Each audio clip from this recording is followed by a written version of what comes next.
लेकिन क्या आप जानते हैं, रक्षाबंधन की शुरुआत एक बहन और भाई से नहीं बल्कि युद्ध के मैदान से हुई थी।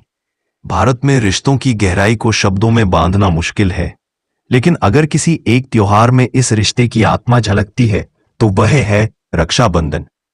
सावन की पूर्णिमा पर जब बहन अपने भाई की कलाई पर राखी बांधती है तो वह केवल एक धागा नहीं होता, वह वचन होता है रक्षा का, विश्वास का और जीवन भर के साथ का।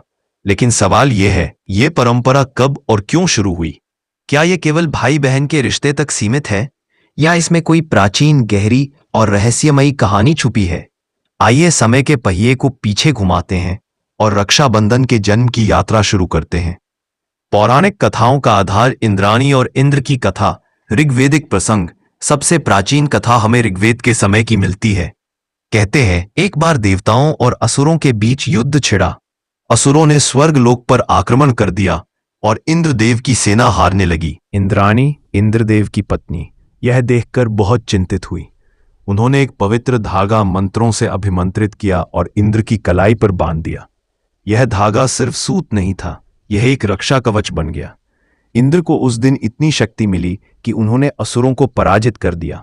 इस घटना के बाद सावन पूर्णिमा के दिन रक्षा सूत्र बांधने की परंपरा शुरू हुई, जिसे रक्षा पर्व कहा गया। कृष्ण और द्रौपदी की कथा, महाभारत काल में एक बार श्री कृष्ण का हाथ चक्र से कट गया और खून बहने लगा। द्रौपदी ने तुरंत अपनी साड़ी का टुकड़ा फाड़कर उनके हाथ पर बांध दिया। कृष्ण भावुक हो गए और बोले, द्रौपदी, आज से मैं जीवन भर तुम्हारी रक्षा करूंगा।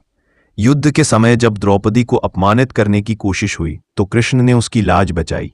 यह कथा बताती है कि रक्षाबंधन केवल जन्म से भाई बहन के रिश्ते के लिए नहीं, बल्कि हर उस रिश्ते के लिए है जहां सुरक्षा और सम्मान का वचन दिया गया हो। यम और यमुना जी की कथा कहते हैं, मृत्यु के देवता यम अपनी बहन यमुना जी से मिलने 12 वर्षों तक नहीं आए। जब वे आए, यमुना जी ने प्रेम पूर्वक उनका स्वागत किया और उनकी कलाई पर रक्षा धागा बांधा। यम ने प्रसन्न होकर कहा, बहन, जो भी भाई अपनी बहन से राखी बंधवाएगा उसकी आयु लंबी होगी। यम और यमुना के इस पवित्र मिलन के बाद से यह त्योहार भाई की लंबी उम्र और सुख समृद्धि का प्रतीक बन गया। ऐतिहासिक घटनाओं में रक्षाबंधन रानी कर्णावती और हुमायूं की कथा, मध्यकाल में जब चित्तौड़ की रानी कर्णावती पर गुजरात के सुल्तान बहादुर शाह ने हमला किया तो उन्होंने मुगल बादशाह हुमायूं को एक पत्र भेजा जिसमें राखी भी भेजी थी। हुमायूं ने राखी पाकर तुरंत अपनी सेना लेकर रानी की रक्षा के लिए प्रस्थान किया।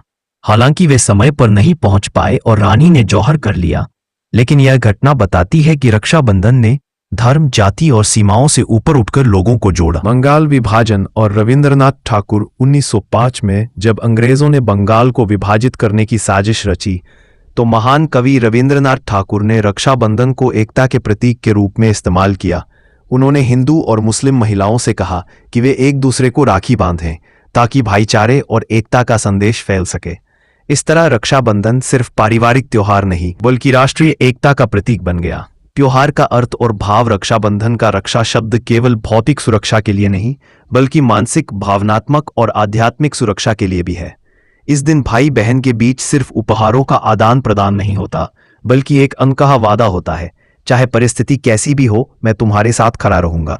राखी के रंग और प्रतीक, लाल धागा साहस और ऊर्जा, पीला धागा समृद्धि और ज्ञान, हरा धागा खुशहाली और लंबी उम्र, सफेद धागा शांति और पवित्रता। दोस्तों, अगर आपको रक्षाबंधन की यह भावुक और ऐतिहासिक यात्रा पसंद आई हो तो इस वीडियो को लाइक और शेयर करें और हमारे चैनल मिस्ट्री बाय रोशन को सब्सक्राइब करें, जहां हम आपको लाते हैं ऐसी ही अद्भुत और रहस्यमयी कहानियां जो दिल को छू जाए।